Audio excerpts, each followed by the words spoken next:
በስመ አብ ወወልድ ወመንፈስ ቅዱስ አሐዱ አምላክ አሜን። ውድ ኦርቶዶክሳውያን ሰላም እግዚአብሔር በያላችሁበት ከእናንተ ጋር ይሁን። እንኳን ለዚህ ዕለት ለዚህ ሰዓት በሰላም አደረሰን አደረሳችሁ። እንደሚታወቀው ታላቁ ጾማችንን እየጾምን እንገኛለን። ይህንን ጾም ስንጾም ደግሞ ከእግዚአብሔር ከአምላካችን ምድራዊ በረከትን ዘላለማዊ የሆነ የመንግስተ ሰማያት ድህነትን ያገኛለን ብለን የምንጾመውና ይህንን ጾም ስንጾም ደግሞ ጾማችን ዋጋ የሌለው እንዳይሆን፣ በእግዚአብሔር ዘንድ የተጠላ እንዳይሆን፣ በስጋችን ከመራብ ያለፈ የነፍስ ጥቅምን የማያስገኝ እንዳይሆን ማድረግ ያለብንን በማወቅ ማድረግ የሌለብንን ደግሞ ከማድረግ በመከልከል ልንጾም ይገባልና በዚህ ቪዲዮም የምንማረው በዚህ የትምህርት ክፍልም የምንማረው ጾማችንን ስንጾም በአብይ ጾም ብቻ ሳይሆን በሌሎች አጽዋማት ቢሆን በጾም ጊዜ ልናደርጋቸው የማይገባው ጾማችንን ዋጋ እንዳይኖረው በረከት የሚያስገኝ እንዳይሆን በእግዚአብሔር ዘንድ የተወደደ እንዳይሆን የሚያደርጉ ብዙ አይነት ምክንያቶች ስላሉ እነዚህን ምክንያቶች በትክክል አውቀን ተረድተን ከነዚህ ምክንያቶች ራሳችንን ጠብቀን በተገቢው መንገድ ጾመን ከእግዚአብሔር ማግኘት ያለብንን ነገር እንድናገኝ ለማሳየት ነው በዚህ ቪዲዮ የመጣሁትና እነዚህ ምንድናቸው የሚሉትን አጠር አድርገን ጠቅለል አድርገን ቅዱሳት መጻሕፍትን ምስክር በማድረግ 5 ነጥቦችን አንስተን እንማማራለን። ይህ አርማስ ሚዲያ ለብዙዎች ተደራሽ እንዲሆን ብዙዎች ወንድሞቻችን እህቶቻችን ከኛ ጋር ሆኖ እግዚአብሔርን ማየት እንዲካፈሉ ለሌሎች እንዲደርስ ሼር በማድረግ ሰብስክራይብ በማድረግ መንፈሳዊ ኃላፊነታችሁን እንድትወጡ በእግዚአብሔር ስም ጠይቃለሁ። በዚህ የትምህርት ክፍል የምናነሳቸው 5 ነጥቦች ናቸው። እንደሚታወቀው ጾም ማለት ከምግብ መከልከል ብቻ እንዳልሆነ ብዙ ጊዜ በተለያየ ጊዜ ቤተክርስቲያናችን ታስተምራለች። ከምግብ ተከልክሎ ከጥሉላት ምግቦች ተከልክሎ እስከ 9 ሰዓት ወይም እስከ 11 ሰዓት ወይም እስከ 12 ወይም ደግሞ ከዛም በላይ እስካለ ሰዓት መቆየት ብቻ ዋጋ የለውም። ጾም ማለት መከልከል ማለት ነው። እውነት ነው። ከጥሉላት ምግቦችም ሆነ ከሌሎች ምግቦች እስከ ተፈቀደልን ሰዓት ድረስ ቆይተን መመገብ ነው አንዱ መከልከል የሚለው የሚያመለክተው። ከዛ ባሻገር ግን ልንከለከልባቸው የሚገቡ ልናደርጋቸው የማይገቡ በጣም ብዙ ነገሮች አሉና እነዚህ ነገሮች ምንድናቸው የሚለውን ጾማችን ዋጋ ያለው እንዲሆን እነዚህ ነገሮች ማወቅ የግድ አስፈላጊ ስለሆነ እነሱን እንማማራለን ማለት ነው። በመጀመሪያ ደረጃ ጾማችን ዋጋ እንዳይኖረው እግዚአብሔር በረከትን የሚያስገኝ እንዳይሆን ከሚያደርጉ ምክንያቶች መካከል የመጀመሪያው ለከንቱ ውዳሴ መጾም ነው። ወይም ደግሞ በከንቱ ውዳሴ ከሰዎች ዘንድ የሚገኝ ክብርን በመፈለግ መጾም ዋጋ እንዳይኖረው ያደርጋል። ለዚህም ጌታችን መድኃኒታችን ኢየሱስ ክርስቶስ በመዋዕለ ሥጋዌው በሚያስተምርበት ጊዜ በማቴዎስ ወንጌል ምዕራፍ 6 ቁጥር 16 ላይ ስንመለከት ስትጾሙ እንደ ግብዞች አትጠውልጉ ይላል። ስትጾሙ እንደ ግብዞች አትጠውልጉ፣ ለሰዎች እንደ ጾመኛ ሊታዩ ፊታቸውን ያጠወልጋልና ይላል። በመቀጠል ምን ይላል? እውነት እላችኋለሁ ዋጋቸውን ተቀብለዋል ይላል። ግብዞች ማለት ጿሚዎች ናቸው፣ ጸሎተኞች ናቸው ተብለው በሰዎች ዘንድ መከበርን የሚፈልጉ መደነቅን የሚፈልጉ ማለት ነው። ከእግዚአብሔር ከሚገኘው ክብር ይልቅ በሰዎች ዘንድ የሚገኘውን ውዳሴ የሚፈልጉ፣ ይህንን ውዳሴ ለማግኘት ብለው የሚጾሙ ማለት ነው። ለማግኘት ብለው የሚጾሙ ብቻ ሳይሆን ቢጾሙ እንኳን ከጾሙ በኋላ ደግሞ ምን ማግኘት የሚፈልጉ ማለት ነው። እገሌ እኮ ጾመኛ ነው፣ እገሌ እኮ ጾመኛ ናት መባልን የሚፈልጉ ማለት ነው። አንዳንዶቻችን አስተውላችሁት ከሆነ ጾመን እንውልና ጾመኛነታችን መጾማችን እንዲታወቅልን ሰዎች አንተ እኮ ጾመሃል፣ አንቺ እኮ ጾመሻል ባይሉንም እንኳን እንዲሉን የተለያየ መንገድ ተጠቅመን መጾማችንን ለማስረዳት የምንፈልግ በጣም ብዙ ሰዎች እንኖራለን። እንዲህ አድርጊ ወይም ደግሞ እንዲህ አድርገው ስንባል እንደ እኔ እኮ ስጾምዬ ነው፣ ጾሜን እኮ ነው አልኩት፣ አልበላሁም እኮ አልጠጣሁም እኮ ምንል በጣም ብዙዎች እንኖራለንና ይሄ በእግዚአብሔር ዘንድ የማይወደድ የተጠላ የአጻጻም ስርዓት ነው። ግን እኮ ጸሎተኛ ነው ተብለን እንድንመሰገን መሻት የለብንም። ጌታችን ኢየሱስ ክርስቶስ ዋጋቸውን ተቀብለዋል ነው የሚለው። ምን አይነት ዋጋ ነው ያገኙት? አሁን ጾም የምንጾምበት ምክንያት ከእግዚአብሔርን በረከት ለማግኘት ነው። ግን ስንጾም ውለን እገሌ እኮ ጾመኛ ነው መባልን ፈልገን ከሰዎች ይህንን ምላሽ አገኘን ማለት ከእግዚአብሔር የሚገኘው ክብር ቀርቶ ከሰዎች ያገኘነው ውዳሴ ከንቱ ለኛ ምናችን ሆነ ማለት ነው፣ ደሞዛችን ሆነ ማለት ነው። ስጦታችን ሆነ ማለት ነው። ስለዚህ ከእግዚአብሔር የሚገኘው ቀርቶ የሰዎች ሲተካበት ምን ሆነ ማለት ነው? ከእግዚአብሔር የተገኘው ሳይሆን ምድራዊው የኛ ዋጋ ሆነ ማለት ነው። ውዳሴ ከንቱ ደግሞ ለጊዜው እንደ ዋጋ ቢመስለንም ለጊዜው መመስገናችን ጿሚ ነው ጸሎተኛ ነው መባላችን ቢያስደስተንም ግን ምንም አይነት እርባታ የለውም፣ ምንም አይነት ጥቅም የለውም። ስለዚህ ውዳሴ ከንቱ ሽትን የምንጾመው ጾም ከእግዚአብሔር የሚገኘውን ክብር አስቀርቶ ያለ ምንም ዋጋ በከንቱ እንዲሁ በድካም ብቻ እንድንቀር ያደርገናል ማለት ነው። ስለዚህ ከእንደዚህ አይነት ጾም መጠበቅና ከውዳሴ ከንቱ ርቆ መጾም ያስፈልጋል ማለት ነው። በተጨማሪም በሉቃስ ወንጌል ምዕራፍ 18 ቁጥር 11 እስከ 12 ስንመለከት የፈሪሳዊውንና የቀራጩን ጾም እናገኛለን። የቀራጩን ጸሎት እናገኛለን።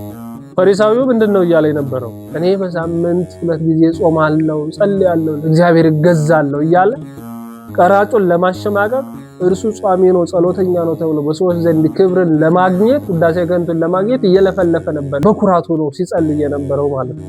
ቀራጩ ደግሞ በትህትና ሆኖ ማንም ሳይሰማው እኔ በደለኛው ኃጢአተኛውን ይቅር በለኝ እኔ ኃጢአተኛ ነኝ እያለ ነበር በእግዚአብሔር ፊት ተንበርክኮ ይጸልይ ነበር።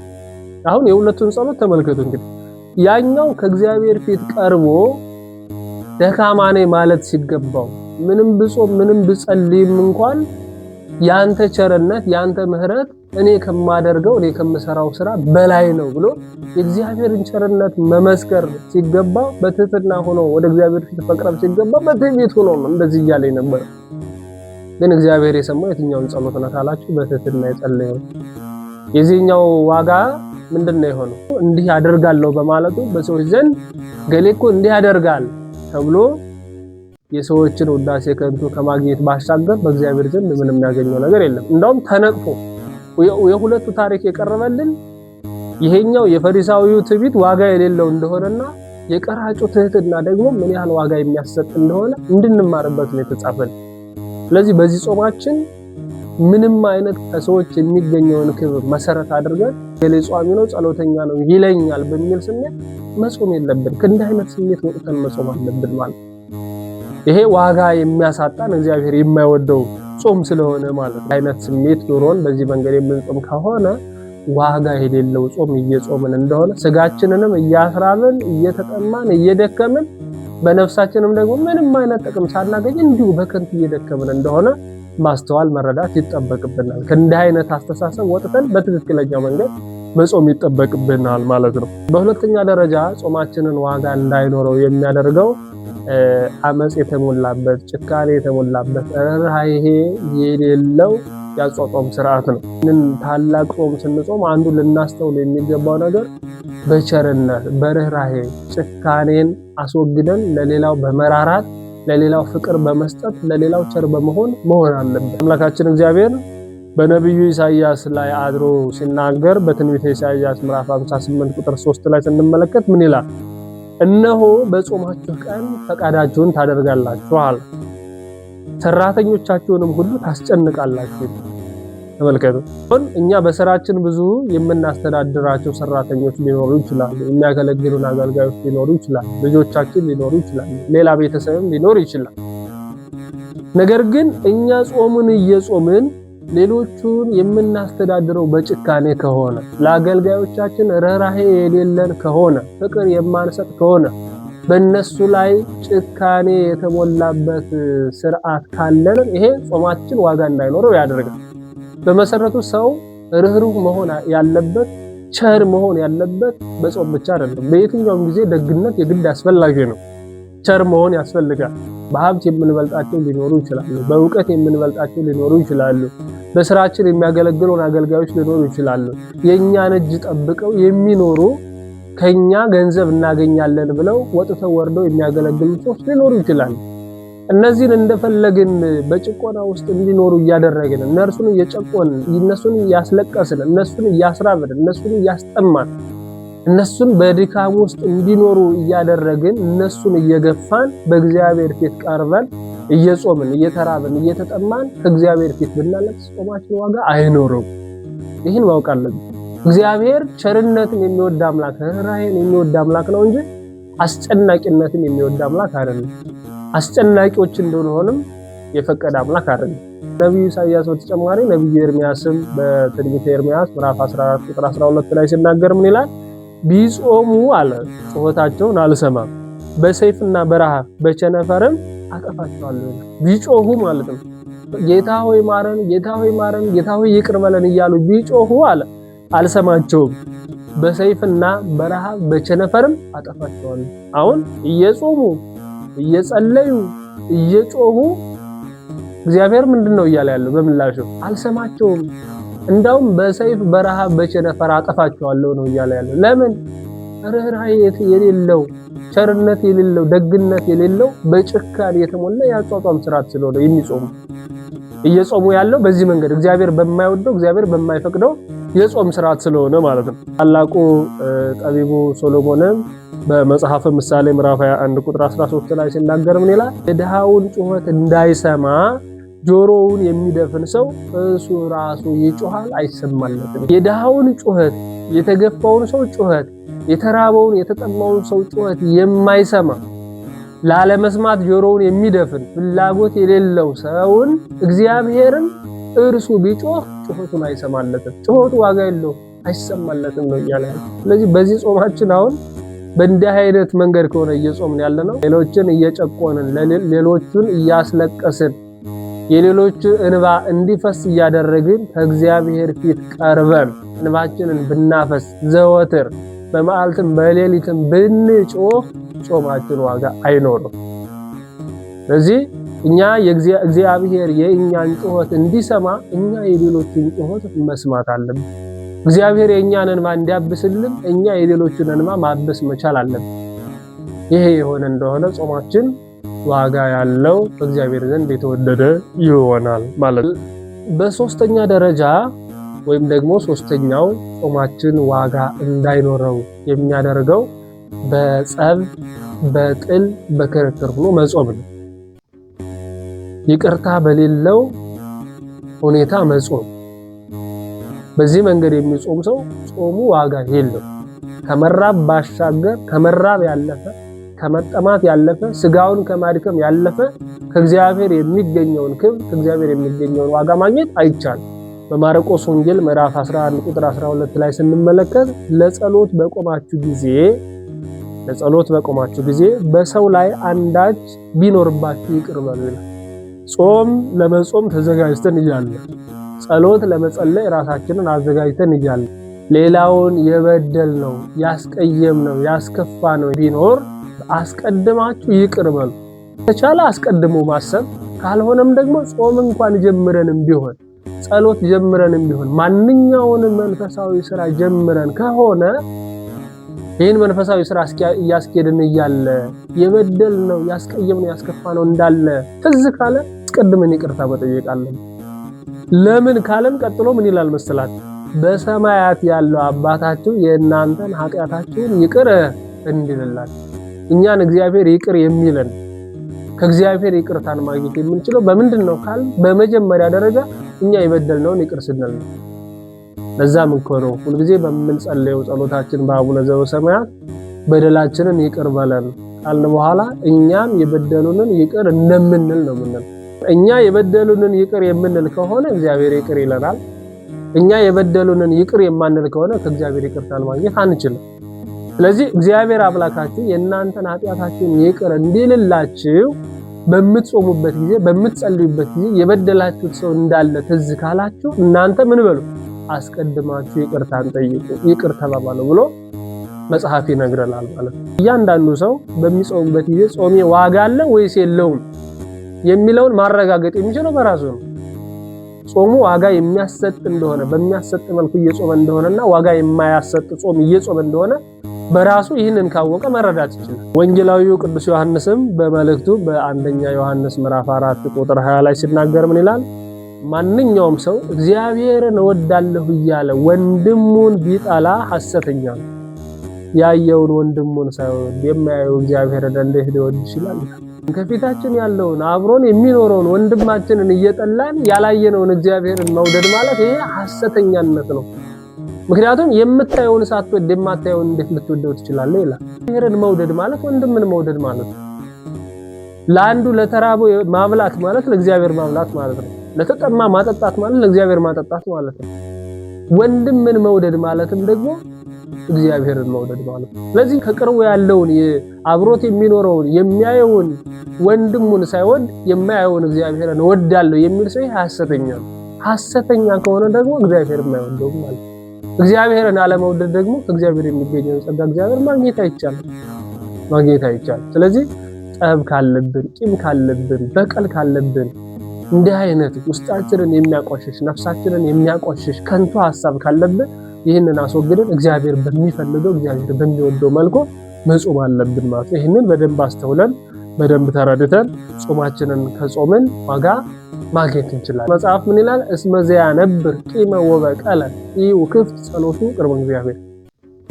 በልቡናው ውስጥ ቂምን ቋጥሮ የሚኖርን ሰው የበደለኛን የቂመኛን ሰው ጸሎት አለ እግዚአብሔር ምን አይለውም? አይቀበለውም። በእግዚአብሔር ዘንድ ጸሎቱ በእግዚአብሔር ዘንድ ጾሙ ዋጋ የለውም፣ ተቀባይነት የለውም።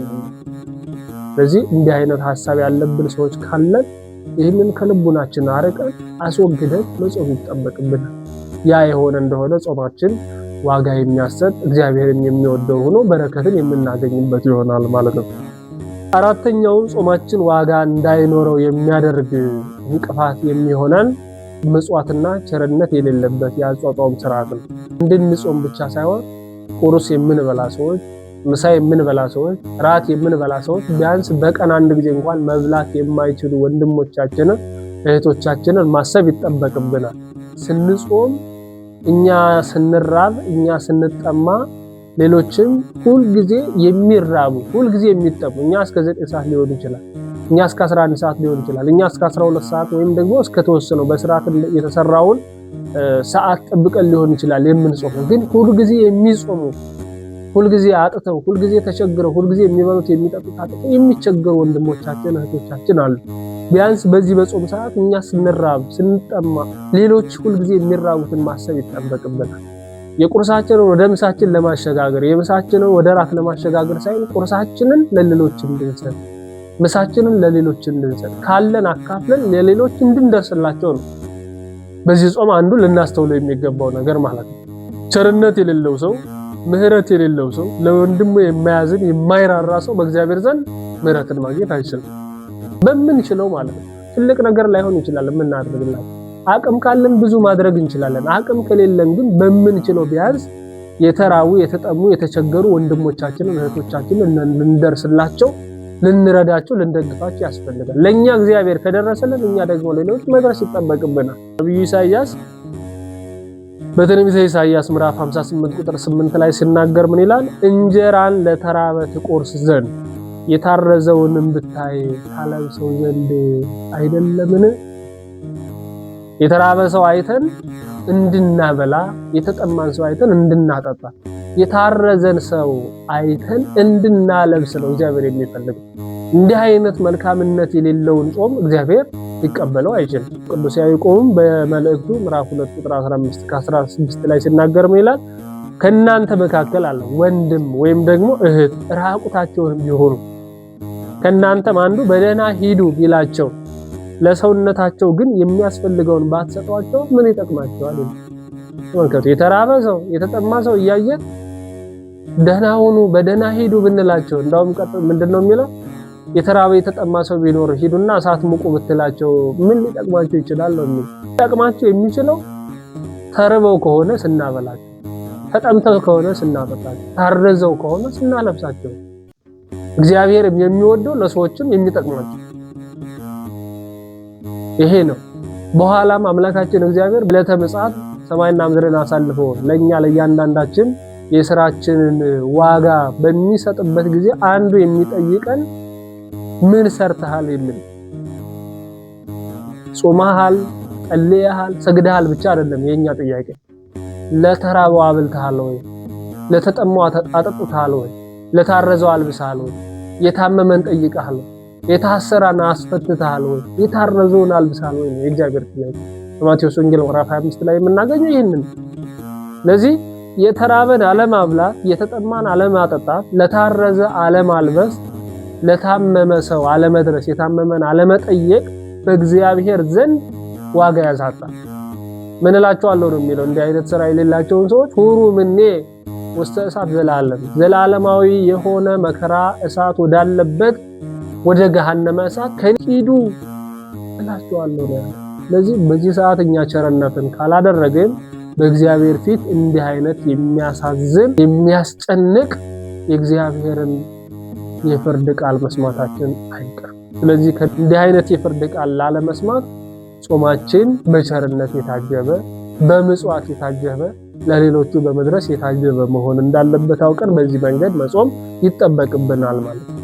ከሌለን አንገደድም፣ ካለን ግን እንዳለን የሚያውቅ አምላካችን እግዚአብሔር መጠየቁ አይቀርም።